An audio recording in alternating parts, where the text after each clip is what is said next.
আসসালামু আলাইকুম। আমি এখন বিশেষ কনফিডেন্স 40তম preliminary subjective test 1 syllabus Bangla ব্যাকরণ বিষয়ের 2 নং প্রশ্নের সমাধান নিয়ে হাজির হয়েছি। এই প্রশ্নটি হলো 37তম বিশেষ লিখিত পরীক্ষার গণিত বিষয়ের।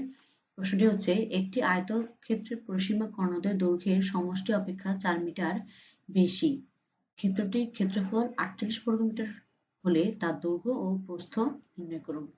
এখানে প্রত্যেকটি অঙ্কের ক্ষেত্রে অঙ্ক করার আগে আমাদের একটা বিষয় বুঝতে প্রশ্ন বুঝতে হবে। প্রশ্ন যদি আমরা না বুঝি সেক্ষেত্রে আমরা প্রশ্ন সমাধান করতে যতই করি না কেন বারবার প্র্যাকটিস করলে কিছুই বুঝে আসবে না।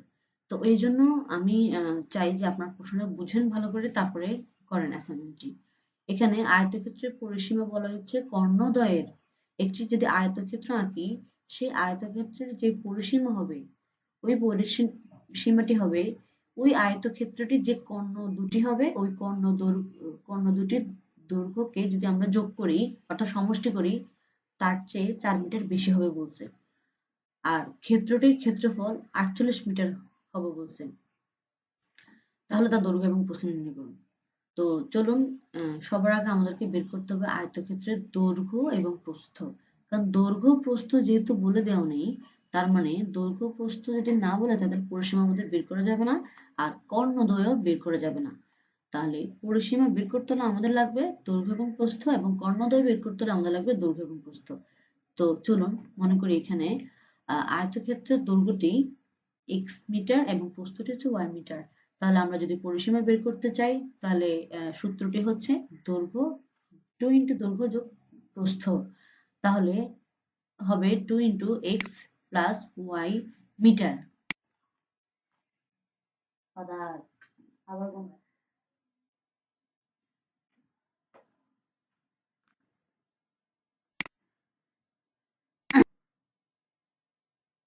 তাহলে আয়তক্ষেত্রের পরিসীমাটি হলো 2 into X plus Y metre. এবার আসুন আমাদেরকে এখানে বলছে কর্ণদ্বয়ের দৈর্ঘ্যের সমষ্টি। তাহলে আমাদের কর্ণ থাকে দুটি। তো কর্ণ দুটি পেতে হলে আমাদেরকে একটি কর্ণ দৈর্ঘ্য আগে বের করতে হবে। তাহলে আমরা ডাবল করে নিয়ে সেটা কর্ণ দুইটা যোগফল বা সমষ্টি বের করে ফেলে আমাদের জন্য সহজ হবে।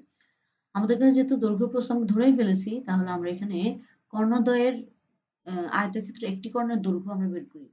তো আয়তক্ষেত্রে একটি কর্ণের দৈর্ঘ্যের সূত্র হচ্ছে দৈর্ঘ্য স্কয়ার যোগ প্রস্থ স্কয়ার। তাহলে দৈর্ঘ্য মানে কত এক্স স্কয়ার এক্স আর প্রস্থ মানে হচ্ছে ওয়াই, তাহলে এক্স স্কয়ার ওয়াই স্কয়ার আর হচ্ছে রুট মিটার।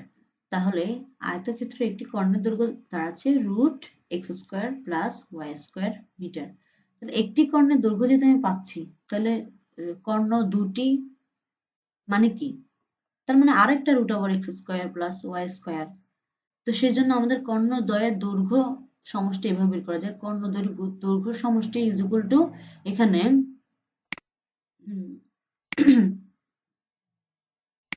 কি গো আব্বু কত না করি উড়ি আব্বু।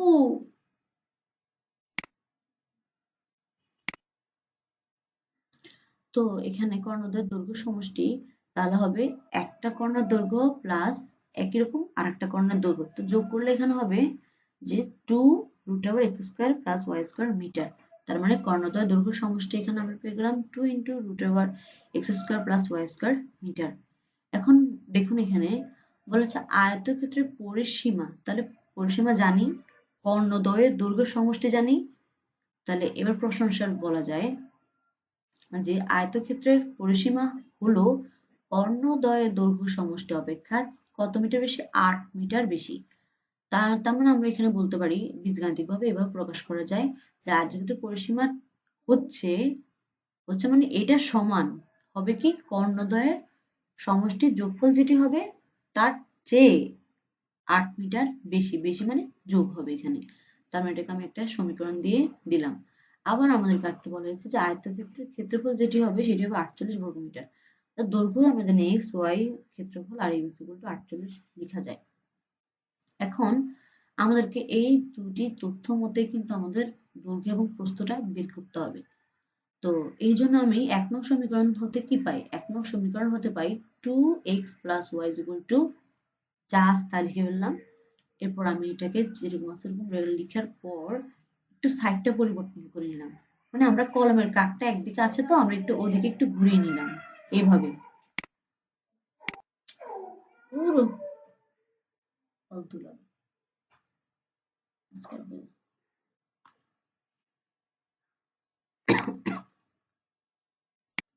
তো এখানে আমি যেমন আমাদের কলমের একটি কাক আছে লাগানো, কলমের কাকটাকে যেমন আমি ঘুরিয়ে নিলাম খোলা ছাড়াই, যেভাবে হয় এটাকে বলা হয়। তো তদ্রূপ ভাবে সাইডটাকে আমি জাস্ট একটু ঘুরিয়ে নিলাম, এখানে কোনো পরিবর্তন হবে না। তো এরপরে কাজের সুবিধার জন্য এরপর আমি একটা কাজ করলাম যে এইখানে এইটুকু অংশতে আমি কি নেওয়া যায়, 2 কমন নেওয়া যায়। এখানে 2, এখানে হচ্ছে 8, তার মানে আমি 2 কমন নিলে হবে root X square plus Y square plus এখানে 2 কমন নিলে এখানে হবে কত, 4 হবে, equal to 2 into X plus Y. এরপর আসুন এখানে উভয় পক্ষে যখন 2 থাকে ওটা কাটাকাটি চলে যাবে, আর এখানে থাকবে root over X square plus Y square is equal plus 4 equal to X plus Y. এরপর এখানে থাকছে আমি উভয় পক্ষে এখানে বর্গ করলাম, বর্গ করার পর এখানে একটা কথা আছে, এই যে আমি এক্স প্লাস ওয়াই লিখলাম, এই পাশের প্লাস 4টাকে এ পাশে ট্রান্সফার করে নিয়ে আসলাম, আসার পর এখানে বর্গ করে দিলাম উভয় পক্ষে। এখানে বর্গ করার ফলে পুরোটার, যেহেতু পুরোটার উপর একটা রুট ওভার আছে ওটা চলে যাবে, স্কয়ার রুটে চলে যাবে, আর এখানে থাকবে এক্স প্লাস ওয়াই মাইনাস 4। এখানে কিভাবে বর্গ নির্ণয় করব, এখানে আমি এক্স প্লাস ওয়াই পুরোটাকে এ ধরলাম আর মাইনাস 4টাকে বি ধরলাম, তার মানে এখানে এ মাইনাস বি হোল স্কয়ার সূত্র পড়ছে। এ মানে কত, এক্স প্লাস ওয়াই, বি মানে কত 4, জাস্ট 4, আর এ মানে জাস্ট এক্স প্লাস ওয়াই। তার মানে আমার এ প্লাস এ মাইনাস বি হোল স্কয়ার সূত্র কি পড়ে, এ প্লাস এ স্কয়ার, এ মানে কত X plus Y whole square minus 2 A B, A মানে X plus Y 4 plus B square মানে 4 স্কয়ার। এরপর আমি লিখলাম, এটাকে ভাঙালাম, আবার এখানে আবার a plus B whole square সূত্র পড়ে X square plus 2xy plus Y square equal 4 দুগুণে 8, এখানে 8 আসে।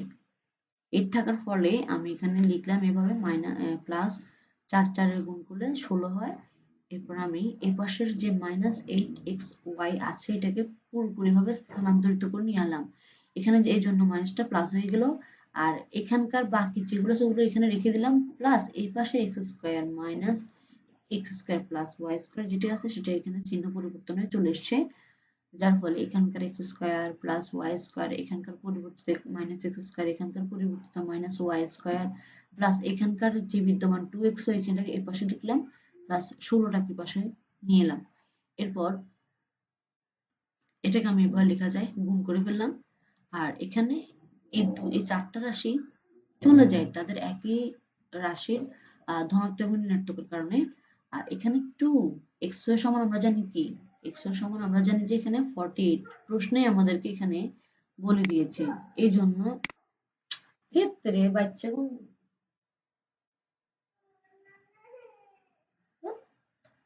ফালতু।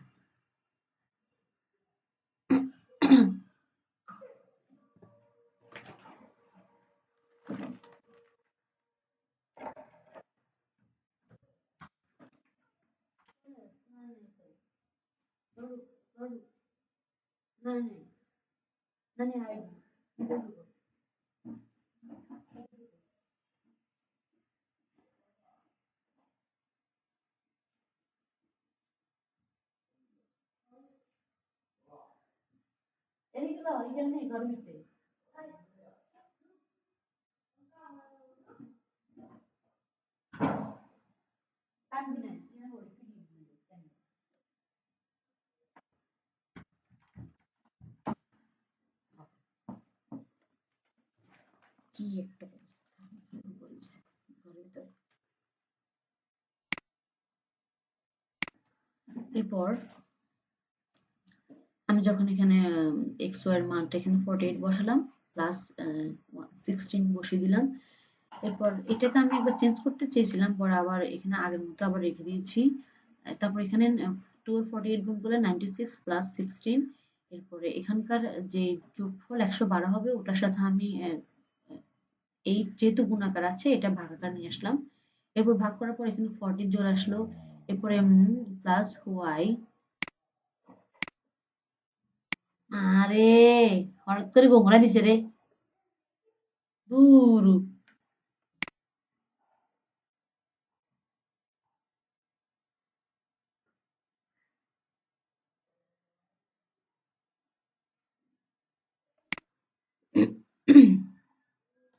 এরপর এখানের যেহেতু আমি চাইলে এখানে y এর মান x এর মান যেটা ইচ্ছে সেটা রাখতে পারেন, তো আমি এখানে x কে রেখে দিলাম আর y কে এই পাশে পাঠিয়ে দিলাম ঋণাত্মক হিসেবে। এখানে প্লাস এখানে যেটা অবশ্যই ঋণাত্মক হয়ে যাবে। এখানে এইটাকে আমি 3 নং সমীকরণ দিলাম যেন এবার এই x এর মানটা আমরা 2 নং সমীকরণে বসিয়ে পাবো, একটা মান পাবো নির্দিষ্ট। তো এখানে x y যেহেতু আছে তাহলে x এর মানটা এখানে বসিয়ে দিলাম 14 মাইনাস y, আর y যেরকম আছে ওরকম বসলো 48। এরপরে y দিয়ে আমি এর ভিতরে সংখ্যাগুলো গুণ করলে y দিয়ে 14 y মাইনাসের মাইনাস আর y গুণ করলে y square is equal to 48। এরপর আমি মাইনাস দিয়ে যখন উভয় পক্ষকে গুণ করলাম সেক্ষেত্রে এটা প্লাস হয়ে গেল আর এটা হয়ে গেল মাইনাস, ইকুয়াল টু এটা হয়ে গেল মাইনাস। তাহলে আমি এখান থেকে যদি এই পাশ থেকে যদি এটাকে পরিবর্তন করে নিয়ে আসি তাহলে হবে মাইনাসটা প্লাস 48 হয়ে যাবে। তো এখন আমাদের এখানে মিল টার্ম করতে হবে। মিল টার্মটা কেমন, যে 48 কে এমন ভাবে ভাঙাতে হবে যেন গুণ করলে 48 হয়, আবার যোগ বিয়োগ যাই করুন না কেন যেন সেটি চিহ্ন ঠিক রেখে 40 হয়। তো সেজন্য আমি 6 আটা কত 48, আর 6 আর 8 যোগ করলে যেন 14 হয়, সে তাহলে আমাদের এখানে মিলে গেল এটা।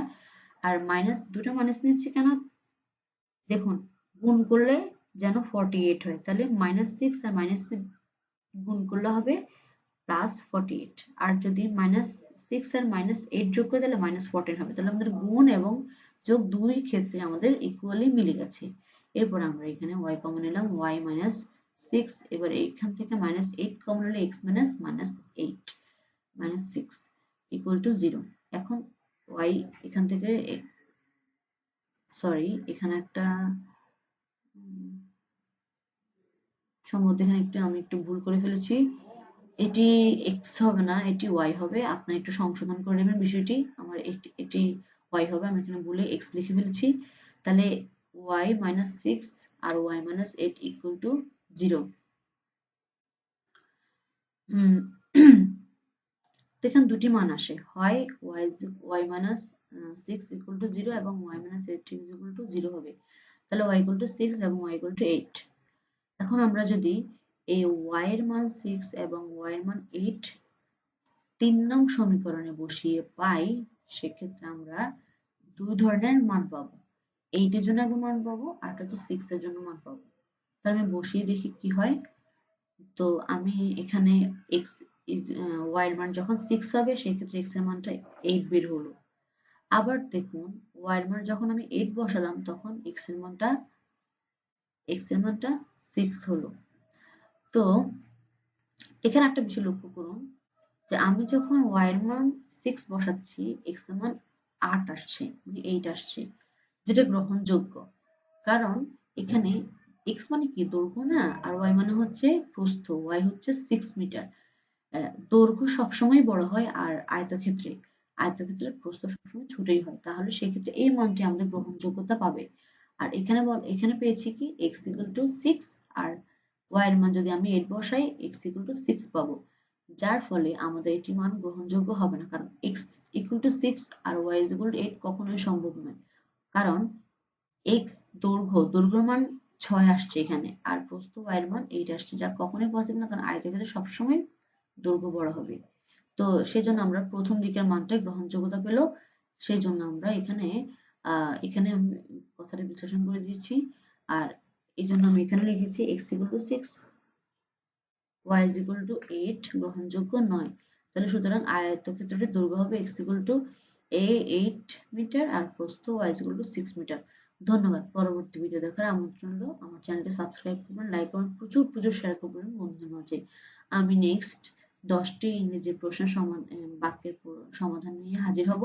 আর অবশ্যই আমার চ্যানেলটি সাবস্ক্রাইব করুন, লাইক করুন, শেয়ার করুন এবং অবশ্যই সাবস্ক্রাইব করার সাথে সাথে বেল আইকনটি অন করে দিবেন। যেন আমার পরবর্তী প্রত্যেকটি ভিডিও আপলোড হওয়ার সাথে সাথে আপনারা পেয়ে যান।